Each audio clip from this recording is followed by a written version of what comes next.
Mari kita ke tempat ramalan tarot yang lagi viral itu.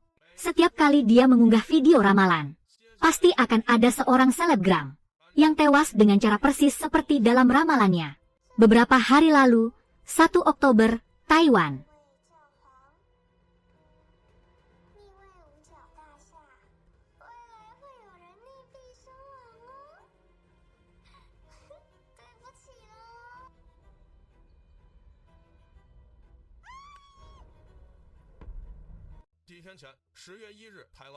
Kapten polisi Chen Jiaren sedang bertugas patroli. Dia kembali mengirim pesan untuk putrinya. Tapi dari riwayat chat yang jarang dibalas, jelas hubungan mereka tidak harmonis. Setelah minum obat penenangnya, Chen Jiaren bersiap kembali ke kantor polisi. Di saat yang sama, seorang selebgram pria sedang nongkrong di luar kantor polisi, menonton video ramalan dari selebgram tarot lainnya. Belakangan ini, selebgram bernama Baba Week ini menjadi viral karena berhasil meramalkan beberapa peristiwa panas secara akurat. Tak lama kemudian, selebgram pria itu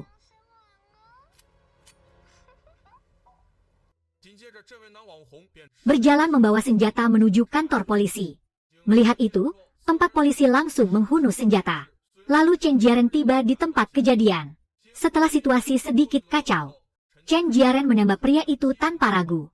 Tapi baru saat itulah polisi menyadari senjata yang dibawanya ternyata pistol BB. Dan warga yang menyaksikan langsung mengenali pria yang tertembak adalah selebgram terkenal Wei Yan.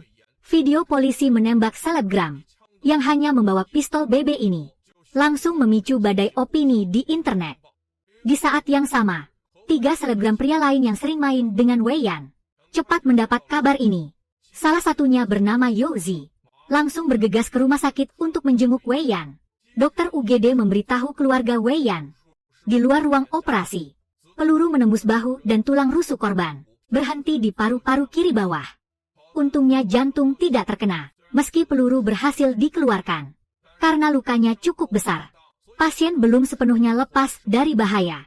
Baru saja mendengar penjelasan dokter, Youzi menoleh dan melihat Chen Jiaren dalang dibalik semua ini. Dia langsung marah dan mengeluarkan ponsel, menuding Chen Jiaren sambil berteriak, "Ini dia polisi pembunuhnya, namanya Chen Jiaren. Kamu selebgram apa sih? Goblok, kalian semua goblok." Untungnya yang lain cepat memisahkan mereka. Kalau tidak pasti bakal ricuh lebih parah. Tapi setelah cerita Youzi yang dibesar-besarkan, Chen Jiaren benar-benar jadi sorotan. Namun tak lama, salah satu dari 4 selebgram itu, Zhang Biange, menelepon Youzi dan bilang ada yang aneh. Katanya, saat Wei Yan menembak, dia tidak membawa peralatan syuting. Dan dari dekorasi di dinding, Zhang Biange sedang menyelidiki selebgram Baba Week.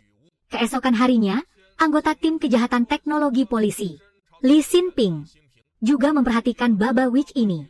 Dia menemukan akun ini berulang kali meramalkan hal-hal yang belum terjadi dengan akurat.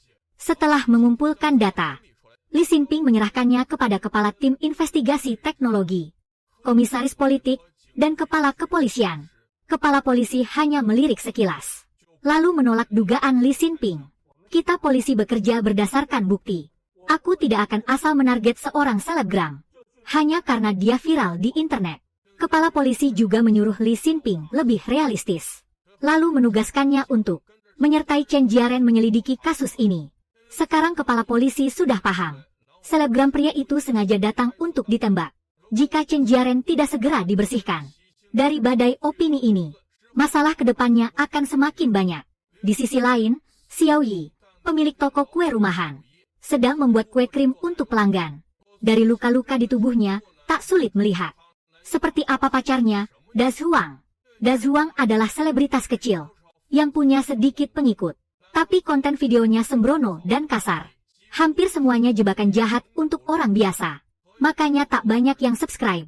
Dazuang bahkan pernah menghina Wei Yan secara terbuka di videonya. Kini melihat Wei Yan sekarat di rumah sakit, Dazuang jelas sangat bersenang hati. Lalu, tanpa peduli keinginan Yuyu, Dazuang sukarela mengantar kuenya ke rumah klien. Ternyata kliennya adalah influencer makan hotpot. Melihat Dazuang yang agak aneh, klien itu buru-buru mengusirnya dari rumah. Tak lama kemudian, Terdengar suara di luar pintu. Beberapa orang keluar melihat. Ternyata pot bunga sengaja dihancurkan Da Zhuang. Di waktu yang sama, Chen Jiaren menelepon putrinya lagi. Hasilnya tetap tak ada yang menjawab. Chen Jiaren terpaksa meninggalkan nasi goreng yang dibelinya di depan pintu putrinya. 3 tahun lalu, hubungan ayah anak ini sangat harmonis. Saat itu istri Chen Jiaren masih hidup. Keluarga mereka hidup bahagia bersama. Putrinya, Chen Youjie, sangat suka kartu tarot. Selalu membacakan ramalan untuk orang tuanya. Tapi pekerjaan Chen Jiaren sangat sibuk, hingga tak punya banyak waktu untuk istrinya. Dan istrinya, meski tubuhnya tak nyaman, selalu menunda-nunda pergi ke rumah sakit. Akhirnya suatu hari dia pingsan. Setelah dibawa ke rumah sakit, didiagnosis stadium akhir. Tak lama kemudian dia meninggal dunia. Sejak itu Chen Jiaren terpuruk lama sekali. Dia tak paham kenapa putrinya tak belajar serius, tapi malah fokus pada mimpi jadi penyanyi terkenal. Perlahan, jarak antara ayah dan anak semakin lebar. Kalian yang selalu membohongiku. Kenapa yang mati bukan kau? Kau tak bisa mengembalikan ibuku. Setelah pemakaman, Chen Youjie langsung berkemas dan pindah keluar. Sebelum pergi, dia tak lupa membawa lonceng peninggalan ibunya. Saat Chen Jiaren mencoba memperbaiki hubungan, Chen Youjie malah menutup pintu hatinya. Kembali ke masa sekarang. Setelah meninggalkan rumah sewaan UR, Chen Jiaren langsung pergi ke rumah sakit untuk menyelidiki. Kebetulan bertemu dokter gawat darurat Weiyan, Kuo Dafu. Kuo Dafu mengajak Chen Jiaren ke ruang isolasi Weiyan. Tapi begitu berpaling sebentar untuk minum obat, kondisi Weiyan tiba-tiba memburuk. Penyelidikan Chen Jiaren terpaksa dihentikan sementara. Setelah Kuo Dafu pergi, Chen Jiaren menelepon putrinya lagi. Tiba-tiba dering telepon terdengar bersamaan di sekitarnya. Bingung, Chen Jiaren mendekat untuk melihat. Ternyata hanya seorang perawat yang sedang menelepon. Di sisi lain, Youzi membawa orang ke TKP untuk merekam video. Tak lama kemudian, penyihir Baba kembali mengunggah video. Ramalannya tentang seseorang yang akan tertembak. Benar-benar terjadi, kan? Lalu, penyihir Baba kembali membuat ramalan. Saat ini berbagai pihak sedang menonton video barunya yang baru diunggah. Di masa depan akan ada yang tenggelam sampai mati. Selamat. Di sini Xiaoye juga sedang menonton video. Dia langsung teringat pacarnya, Da Zhuang, yang belum pulang. Dan saat itu, sebuah mobil datang ke jembatan.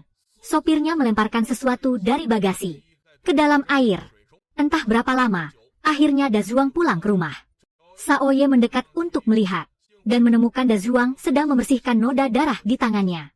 Keesokan paginya, seorang warga menemukan mayat di danau kecil taman. Korban ternyata adalah si kotor yang baru saja menelepon anaknya. Chen Jiaren dan Li Xinping segera bergegas ke TKP. Bawahan melaporkan korban juga seorang selebritas internet. Waktu kematian kurang dari 10 jam. Chen Jiaren berlutut dan memeriksa mayat dengan cermat. Menemukan bekas lilitan di pergelangan tangan. Kehilangan satu anting di telinga.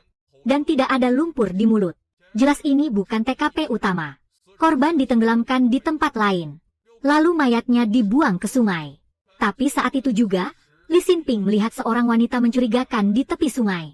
Saat menyadari diperhatikan, Xiaoye langsung berbalik pergi. Sangat mencurigakan. Li Xinping langsung mengejar dan menghentikannya. Tapi sebelum sempat bertanya, Chen Jiaren yang datang memutuskan membiarkan wanita itu pergi. Kau curiga padanya, ada buktinya. Kalau curiga, cari saja buktinya. Di sisi lain, Xiaoye pulang dengan sikap mencurigakan. Melihat Da Zhuang tertidur, dia diam-diam mengambil ponselnya. Lari ke kamar mandi untuk melihat riwayat lokasi. Dan sekali lagi menerima balasan dari pacarnya. Sebenarnya Xiaoye pernah ingin putus.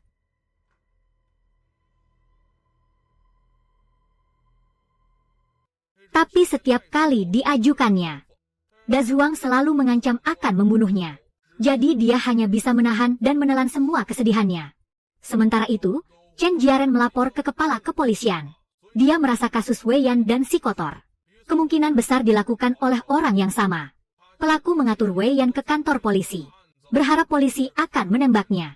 Lalu si pembunuh, malaikat, membunuh si kotor sendiri, dan membuang mayatnya di danau taman, sengaja menciptakan kekacauan untuk mengganggu penyelidikan kita. Kurasa tidak sesederhana itu. Ini belum berakhir. Di tempat lain, Youze datang lagi untuk memberi ganti rugi. Tapi malah melihat video di ponsel Wei Yan yang dulu mereka rekam berempat. Bella dan yang lain naik motor sambil menyalakan kembang api. Lalu si Kotor dan kawan-kawannya menyalakan yang besar, menyebabkan kecelakaan di belakang. Karena takut bertanggung jawab, mereka langsung kabur dari tempat kejadian. Bahkan tidak berani menelepon polisi. Sekarang melihat video ini, Youze langsung berkeringat dingin. Dan persis saat itu, suara polisi ke Zhenwei terdengar dari luar. Dengan panik, Youze langsung menghapus video itu. Setelah Youze pergi, Zhenwei segera mengambil alih ponsel Wei Yan. Tak lama kemudian, Kuo Dafu ingin melihat kondisi Wei Yan, tapi diberitahu hanya dokter penanggung jawab dan keluarga pasien yang boleh masuk. Saat pengunjung mendesak harus menandatangani sesuatu, Kuo Dafu langsung mengurungkan niat masuk. Pada saat yang sama, Youze kebetulan bertemu Chen Jiaren di lift, yang datang untuk bertanya. Chen Jiaren membawa ponsel si Kotor, berharap mendapat petunjuk dari mulut Youze. Tapi saat Chen Jiaren menggunakan ponselnya untuk minta bantuan rekan menyelidiki seseorang, Youze diam-diam menukar ponsel si Kotor dengan ponselnya sendiri.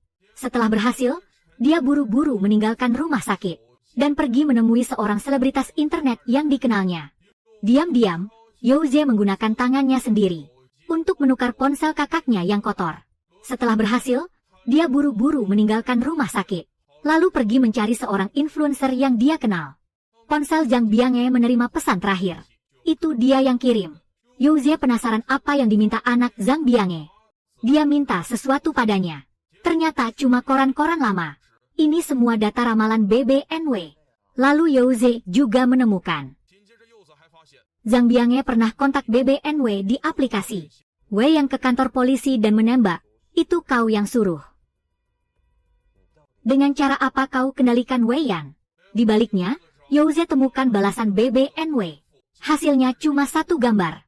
Tapi Chen Jiaren yang sadar ponselnya hilang, cepat-cepat datang mencari. Youze cuma bisa buru-buru cari cara kabur. Setelahnya, dengan bantuan teman baiknya, Youze berhasil pecahkan teks bahasa Bulgaria yang terselip di gambar itu. Setelah diterjemahkan, ternyata isinya kontak dengan polisi Chen Jiaren. Selain itu, teman baiknya juga kasih tahu Youze, kartu yang dipakai 88NW adalah kartu Illuminati. Kartu itu sebenarnya cuma permainan papan biasa.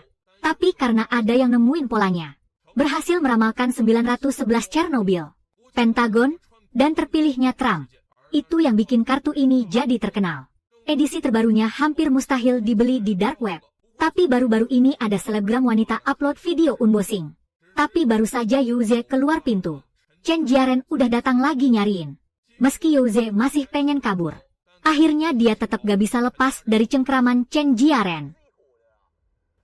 BBNW kirim pesan terenkripsi, pakai bahasa Bulgaria ke Huazi. Udah gak bisa ngomong lagi kan? Pas di saat itu, BBNW upload video baru. Dia mulai lagi ramalan baru. Di masa depan, ada yang bakal dibunuh. Dengan ancaman ramalan baru ini, Youze terpaksa setuju kerjasama dengan Chen Jiaren, membawa Chen Jiaren ketemu selebgram wanita yang baru unboxing kartunya. Hasilnya, gak cocok langsung bertengkar. Dalam emosi, Chen Jiaren hampir kambuh penyakitnya. Cepat-cepat minum obat baru reda. Setelah Chen Jiaren pulih, si selebgram juga udah lebih baik sikapnya. Dia jujur kasih tahu Chen Jiaren beli kartunya di toko mainan Anshen. Di sana bukan cuma jual kartu, tapi juga jual topeng yang dipakai BBNW. Sekarang BBNW lagi sangat viral. Banyak yang dateng beli. Jadi cuma 2 barang ini belum cukup buat nemuin BBNW. Dan waktu mereka dateng ke sana, tokonya udah pasang tanda istirahat. Tapi Chen Jiaren tiba-tiba sadar, tempat ini dekat dengan rumah sewaan anak perempuannya. Di sisi lain, Li Xinping selesai periksa data. Ajukan permintaan ke komisaris kebuah selidiki Xiao Ye. Hasilnya, ditolak mentah-mentah. Alasannya, fokusnya harus menyelidiki jejak terakhir Zhang Biange sebelum meninggal. Orang yang gak penting gak perlu diperhatikan. Tapi setelah komisaris kepergi, Li Xinping tiba-tiba ingat kasus bertahun-tahun lalu.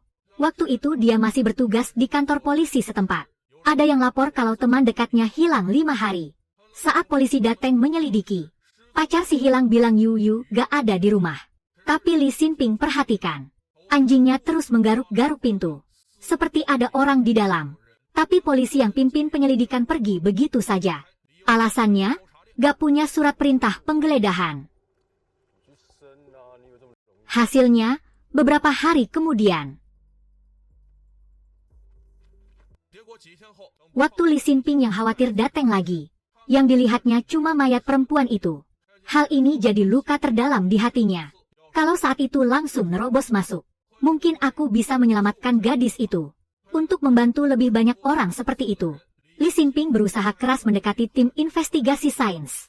Kembali ke masa sekarang, setelah memikirkan ini, Li Xinping langsung menuliskan nama Xiao Ye di formulir persetujuan investigasi Zhang Biange. Maka tak lama kemudian, Chen Jiaren menerima telepon dari Li Xinping. Saat itu dia sudah menemukan lokasi Witch Baba. Tepatnya di sebuah warnet dekat sini. Jelas Li Xinping mencurigai Xiao Ye adalah Witch Baba. Chen Jiaren langsung bergegas ke sana. Berkata ada seseorang di lantai atas diam-diam mengawasinya. Tak lama kemudian, Chen Jiaren tiba di warnet tujuan untuk mencari orang. Hanya saja kebetulan berpapasan dengan Xiao Ye. Begitu melihatnya, Xiao Ye langsung mengenakan topinya. Dan setelah Chen Jiaren menunjukkan identitasnya, seseorang di sudut begitu melihatnya, langsung menyelinap pergi. Chen Jiaren yang gesit langsung mengejarnya. Tapi setelah berhasil menangkapnya baru sadar. Ternyata itu dokter gawat darurat Kuo Dafu. Sementara Xiao Ye yang sebenarnya dicarinya, berhasil kabur lewat pintu belakang. Setelah itu Chen Jiaren membawa Kuo Dafu, yang mencurigakan ke kantor polisi untuk diinterogasi. Tapi dia bersikeras hanya pergi untuk internetan. Selain itu sama sekali tidak tahu apa-apa. Polisi tidak punya bukti. Jadi untuk sementara, memang belum bisa berbuat apa-apa terhadapnya. Di sisi lain, Li Xinping pergi ke warnet untuk mengambil rekaman CCTV. Tapi selain punggung Xiao Ye, tidak ada petunjuk berguna lainnya. Namun tak lama kemudian, seorang pria muncul dari gang dan berlari ke jalan raya. Sebelum akhirnya terjatuh, di perutnya tertancap sebuah pisau tajam. Pria ini adalah pacar Xiao Ye, Dazuang. Berita ini cepat sampai ke kantor polisi. Lagi-lagi kasus penusukan influencer. Jelas dia adalah orang yang diprediksi akan mati ditusuk. Tapi setelah Chen Jiaren pergi, ke Zhenwei beralasan kasus baru terjadi. Kuo Dafu sudah terbebas dari kecurigaan. Kalau terus ditahan, bisa merugikan Chen Jiaren. Maka polisi membebaskan Kuo Dafu. Sementara Chen Jiaren tiba di TKP. Menemukan gagang pisau masih ada stiker harganya. Dan korban tidak memakai alas kaki. Lalu Chen Jiaren mengajak Li Xinping masuk ke gang. Dan cepat menemukan TKP pertama. Sekitar sini tidak ada tempat bersembunyi. Kurasa pelaku dan korban saling kenal. Dan dia pakai sandal. Mungkin tinggal di sekitar sini, turun untuk merokok. Dari sini disimpulkan, pelaku membunuh secara impulsif. Senjata juga mungkin dibeli di sekitar sini. Meski tidak berjalan jauh, mereka menemukan toko yang sesuai dengan stiker di pisau. Setelah memeriksa CCTV, yang membeli pisau adalah wanita berambut pendek. Tepatnya Xiao Ye yang dicurigai Li Xinping. Ini dia, iya. Saat itu Li Xinping belum tahu. Ucapannya yang tidak dijaga akan menimbulkan masalah besar nantinya. Di sisi lain, Youzi keluar malam-malam, mengirim foto yang diambilnya ke influencer keriting dari grup 4 orang. Tapi setelah telepon ditutup, terjadi kecelakaan.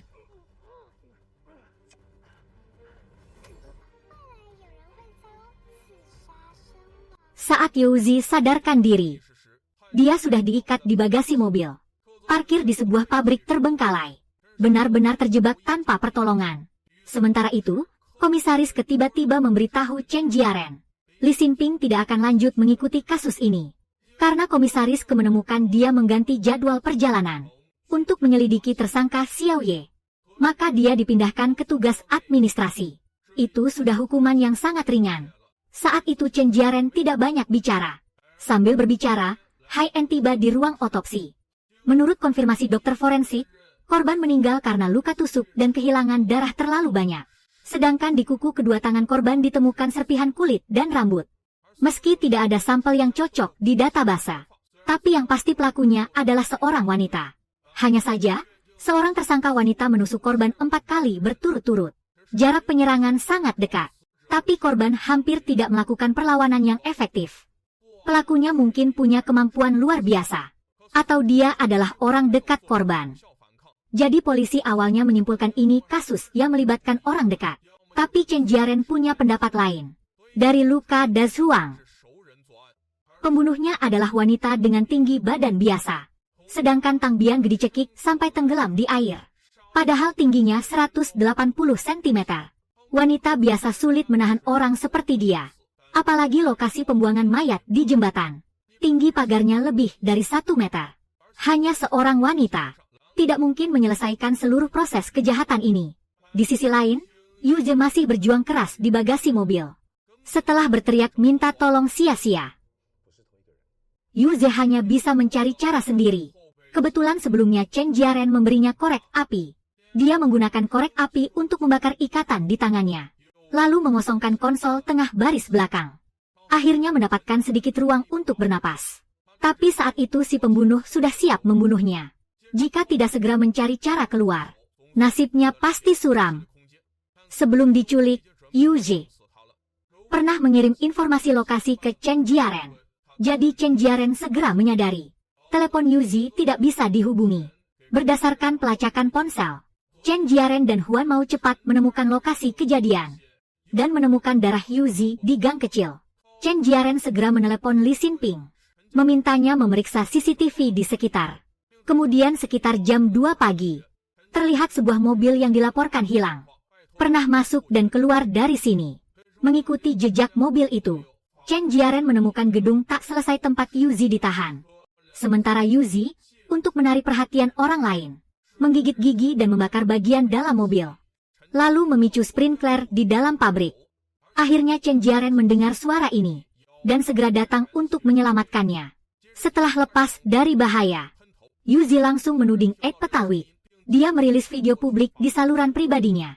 Yu Zhe menuduh Ed Petalwik adalah dalang di balik seluruh kasus ini. Modus operandinya adalah menculik orang dulu lalu merilis video ramalan. Setelah opini publik berkembang, mayatnya dibuang.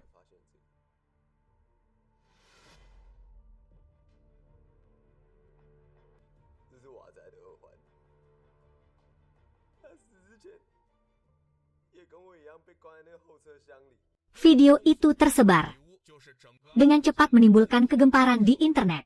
Banyak influencer mulai ikut-ikutan menyerang Ed Petalwik.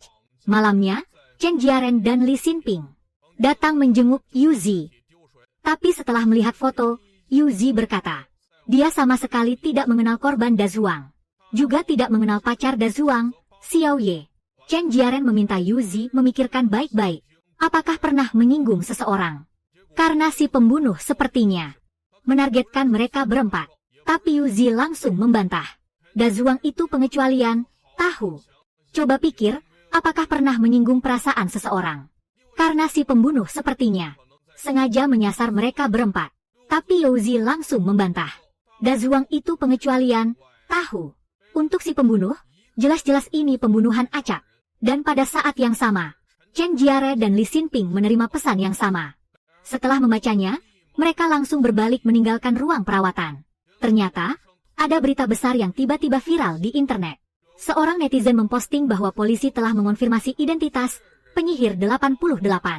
Dia adalah Xiao Ye, pemilik toko kue pribadi. Ini semua gara-gara mulut besar Li Xinpan di toko itu. Begitu kabarnya tersebar, informasi pribadi Xiao Ye langsung dibongkar habis-habisan oleh netizen.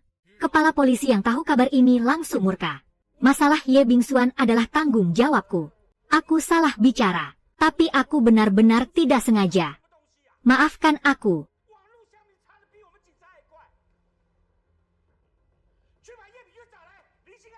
Yang lebih menyusahkan lagi, penyihir 88 langsung mengunggah video ramalan baru. Kali ini meramalkan akan ada orang jatuh dari jembatan penyeberangan. Namun, Xiao Ye sedang menonton video penyihir 88. Sebelumnya, dia salah mengira pacarnya adalah si pembunuh. Dan target pembunuhan berikutnya adalah dirinya sendiri. Karena itulah dia memberanikan diri untuk membunuh pacarnya lebih dulu. Tapi, video baru yang diunggah penyihir 88 membuktikan pacarnya bukan si pembunuh. Ini membuat pertahanan mental Xiaoye benar-benar runtuh. Maka, di bawah tekanan yang begitu berat, dia memilih untuk saat Li Xinping tiba, sudah terlambat, nyawanya tidak tertolong lagi. Di sisi lain, setelah diingatkan temannya, Youzi baru menyadari Xiaoye dan Dazuang adalah sepasang kekasih. Artinya, kematian Dazuang bukanlah peristiwa yang diprediksi penyihir baba. Youzi buru-buru menelepon temannya, Juan Mao. Tapi sayangnya, sudah terlambat. Tak lama kemudian, ada panggilan telepon ke polisi. Di bawah jembatan penyeberangan ditemukan mayat seorang pria. Korbannya adalah influencer Juan Mao. Maka, muncul teori baru di internet. Penyihir 88 sebelumnya hanyalah peniru. Pelaku sebenarnya masih berkeliaran bebas. Selain itu, kabar tentang bunuh diri penyihir 88, Xiaoye, juga menyebar dengan cepat. Sekali lagi, kasus ini kehilangan jejak. Dan karena kasus ini menjadi kasus pembunuhan berantai, maka kantor pusat yang akan mengambil alih bagian dari kantor cabang akan sepenuhnya ditangani ke Zhenlei. Lalu, ke Zhenlei mengarahkan tuduhannya ke Li Xinping. Kau mau bunuh berapa orang lagi? Apakah kau yang bocorkan informasi Ye Bingxuan? Kau yang membuatnya dibully di internet. Ye Bingxuan mati karena kau. Ke Zhenlei juga memberitahu Li Xinping. Sebelum hukuman turun, dia dilarang melakukan apapun. Setelah menghajar Li Xinping, Ke Zhenlei mulai memarahi Youzi.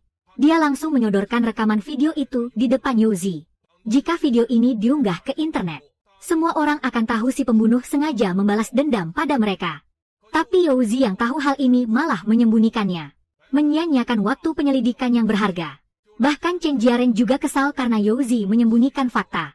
Setelah meninggalkan TKP, Chen Jiaren kembali datang ke toko yang menjual kartu itu. Di sana memang ada 8 topeng yang sama dengan topeng penyihir 88. Tanpa sengaja, pemilik toko melihat foto screensaver Chen Jiaren. Dia langsung mengenali Chen Youjie sering datang ke toko untuk membeli kartu dan topeng. Chen Jiaren buru-buru pergi ke rumah putrinya di dekat sana, ingin menanyakan apa yang sebenarnya terjadi pada putrinya.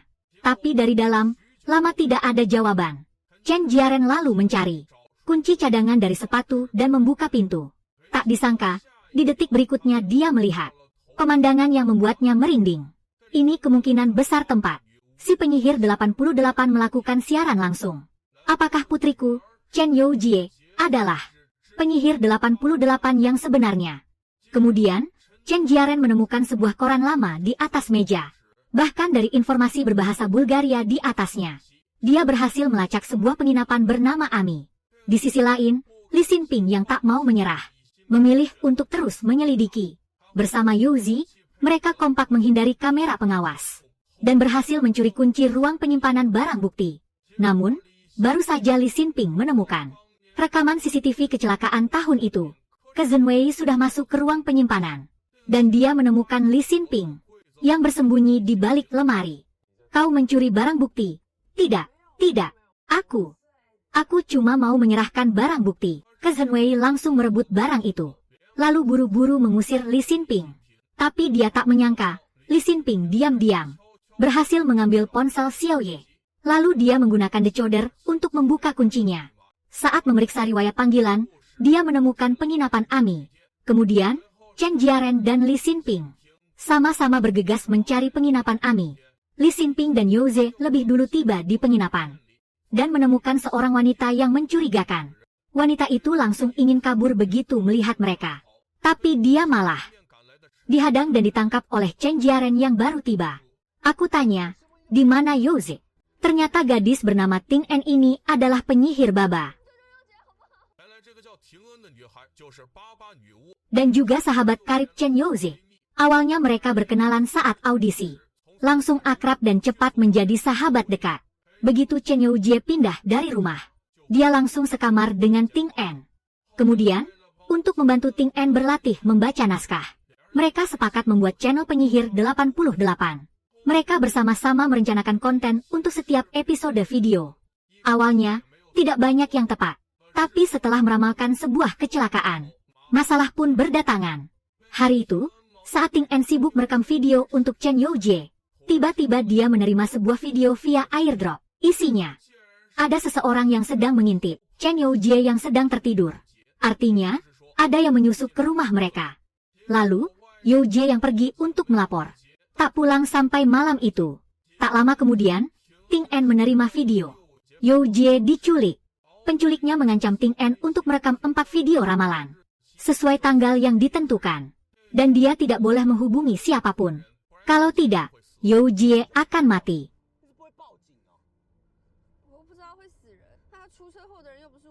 Bahkan Ting En tidak tahu siapa pelakunya. Dan alasan dia menelepon Xiao Ye hanya karena mengira Xiao Ye adalah si pembunuh. Jadi dia ingin memintanya berhenti membunuh. Saat gadis itu bercerita, Chen Jiaren berulang kali memeriksa video penculikan itu. Tiba-tiba, dia menemukan sesuatu yang mencurigakan. Di video, mata Chen Youjie tanpa sadar melirik ke kanan.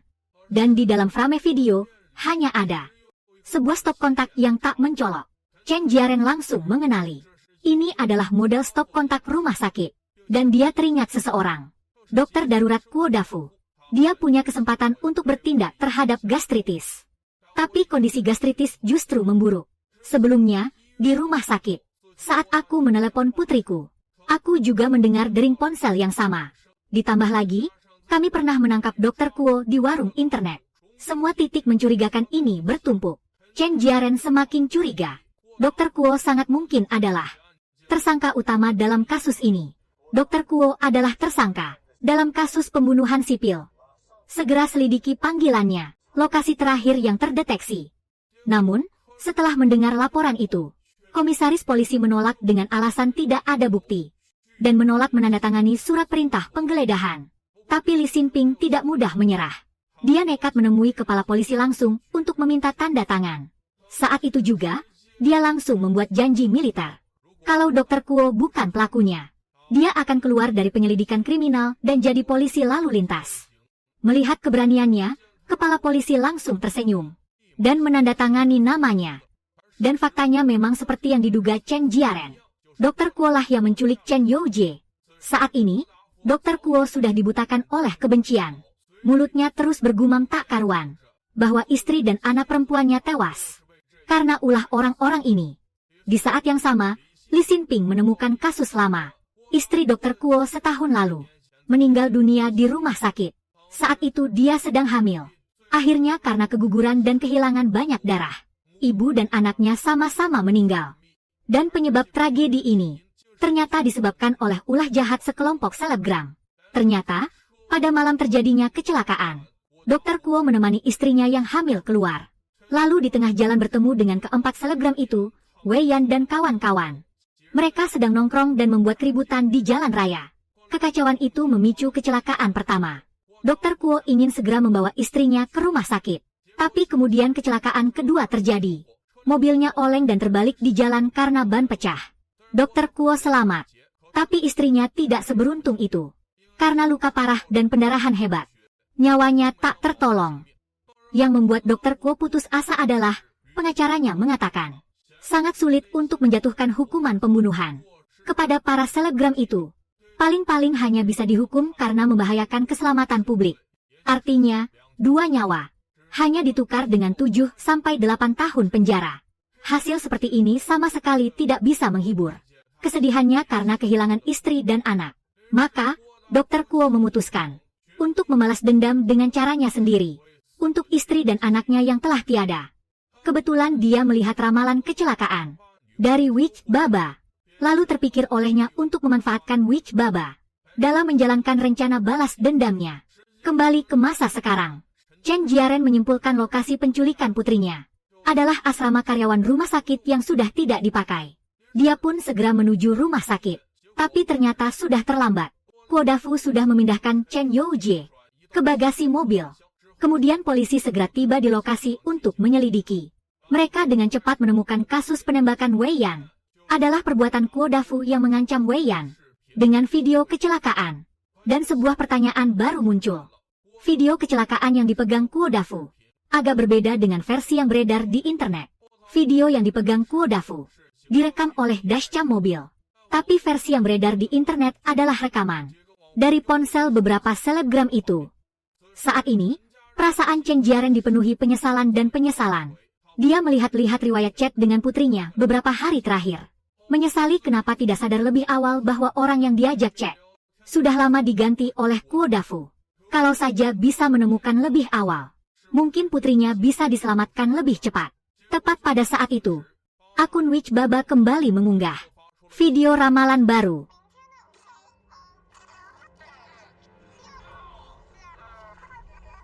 Karena ini adalah video yang diedit sendiri oleh Kuo Dafu. Tujuannya cuma satu, memaksa Youzi untuk tampil di panggung selebriti internet itu. Dan demi berhasil menangkap pelakunya, Youzi pun menerima tantangan itu tanpa ragu. Keesokan harinya, dengan perlindungan polisi, Youzi tiba dengan selamat di lokasi acara. Tapi ternyata, netizen yang datang menonton semua memakai topeng yang sama dengan Witch Baba. Ini membuat pekerjaan polisi mencari pelaku semakin sulit. Belum lagi pertunjukan dimulai. Di panggung sudah diputar video editan Kuo Dafu yang sudah dia siapkan sebelumnya.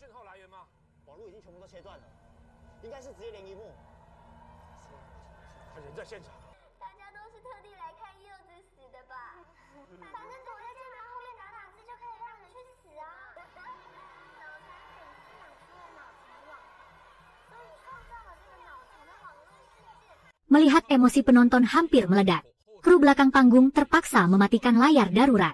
Langsung setelah itu, Youzi berlari ke atas panggung dan memberitahu semua orang kebenarannya. Dia tunjuk korban kecelakaan itu demi balas dendam pada keempatnya. Baru menculik ayahnya dan memaksanya untuk membuat ramalan-ramalan palsu itu. Kemudian Youzi dengan sungguh-sungguh meminta maaf kepada korban dan keluarganya. Dulu, mereka berempat benar-benar tidak menyangka hal ini akan sampai menyebabkan kematian. Tapi di mata Kuo Dafu, kata-kata itu bagai menyiram bensin ke api. Jadi saat Youzi bersiap pergi, Kuo Dafu yang menyamar sebagai polisi langsung menyerang Youzi. Untungnya Li Xinping datang tepat waktu menyelamatkan Youzi. Tapi akhirnya Kuo Dafu berhasil kabur dari depan mata Li Xinping. Setelah itu, Kuo Dafu bersiap kabur dengan mobil. Kebetulan, Chen Jiaren berhasil mengejarnya sampai parkiran dan menghentikan mobil Kuo Dafu. Mereka berdua langsung terlibat perkelahian sengit. Tapi jelas, Kuo Dafu yang lebih muda dan kuat yang mendominasi.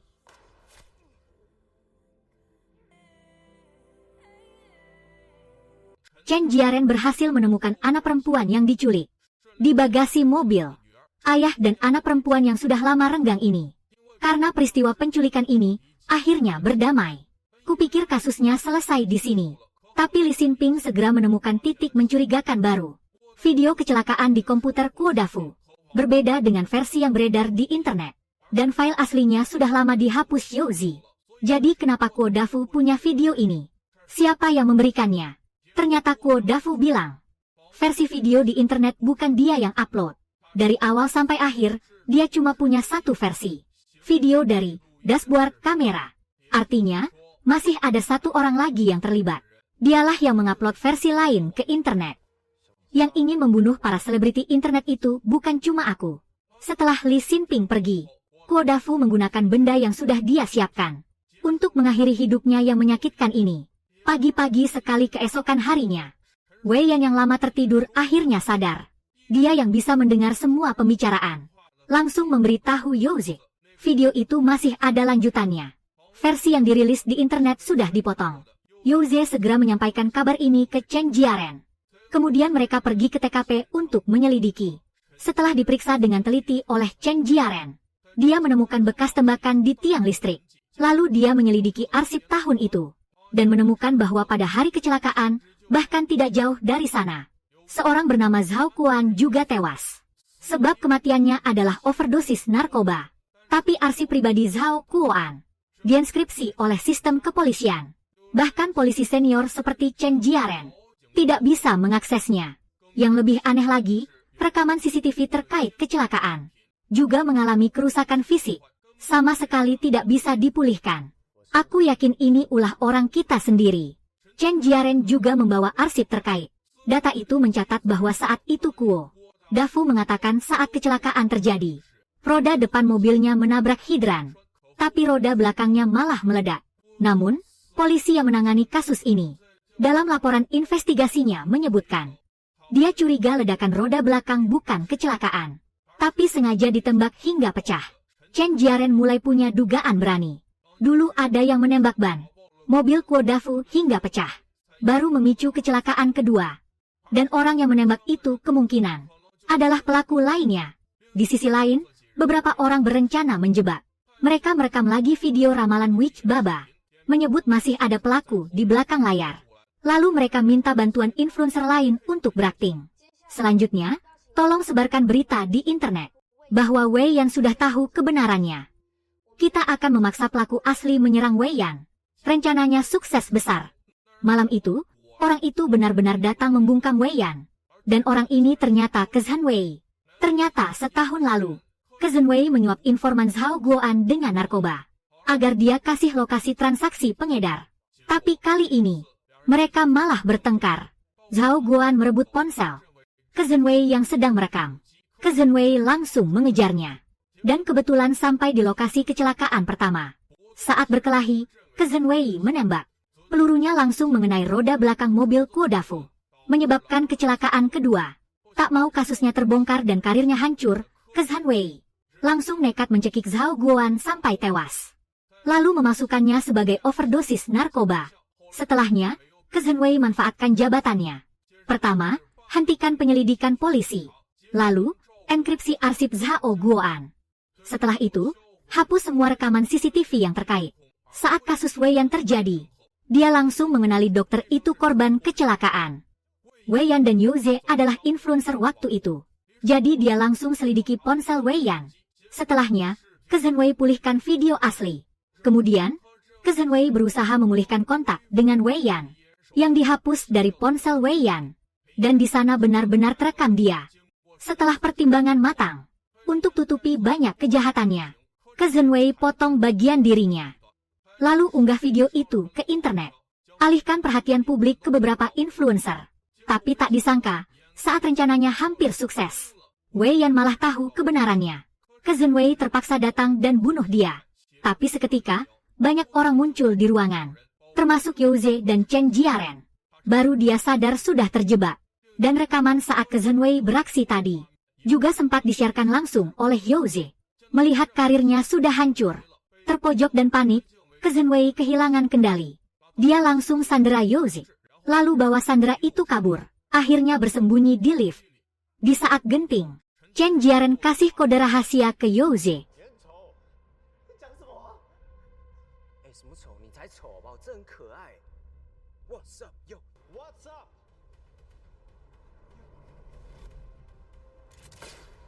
Akhirnya mereka berdua kompak, berhasil lumpuhkan Kezhan Wei. Kasus pembunuhan berantai ini akhirnya berakhir. Akhirnya, Chen Youze wujudkan mimpi jadi penyanyi. Dan Chen Jiaren juga selesaikan semua masalah dengan putrinya. Mereka jalani hidup sederhana dan bahagia. Cerita ini berakhir di sini. Deng Yijian kembali ke Xiaoyaman setelah bertahun-tahun. Kemampuannya masih tajam seperti dulu. Sayangnya, karakter utamanya terasa agak datar. Ketegangan emosinya kurang, justru karakter pendukung yang lebih menarik. Merekalah yang memberi bobot realitas pada serial ini. Tapi sebagai drama misteri, kelemahannya juga jelas. Ritme di awal terlalu lambat. Ada terlalu banyak adegan keseharian yang biasa saja, mengurangi ketegangan misteri yang sudah dibangun lama. Suasana sekitarnya heboh, tapi hasilnya biasa saja. Twist dan alur logikanya terlalu sederhana. Sulit memuaskan penggemar misteri sejati. Oke, video kita hari ini sampai di sini. Terima kasih sudah menonton. Like, komentar, dan subscribe kalian adalah dukungan terbaik buat kami. Sampai jumpa di video berikutnya.